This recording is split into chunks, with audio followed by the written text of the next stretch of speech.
شب قدر است جسم تو کزو یابند دولت ها، مه بدر است روح تو کزو بشکافت ظلمت ها. مگر تقویم یزدانی که طالع ها در او باشد، مگر دریای غفرانی کزو شویند زلت ها.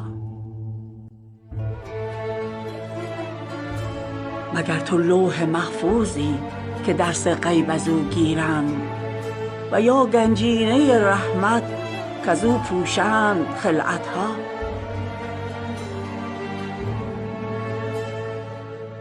عجب تو بیت معموری که طوافانش املاکند، عجب تو رق منشوری کزو نوشند شربت ها.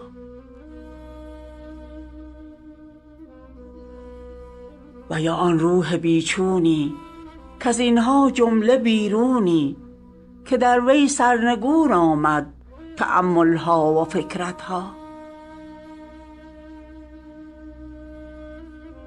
ولی برتافت بر چون ها مشارق های بیچونی، بر آثار لطیف تو غلط گشتند الفت ها.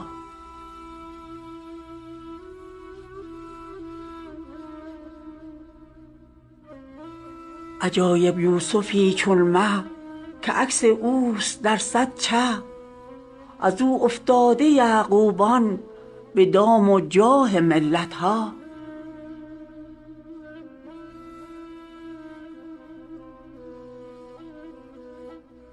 چو زلف خود رسن سازد ز چه هاشان براندازد، کشدشان در بر رحمت رهاندشان ز حیرت ها.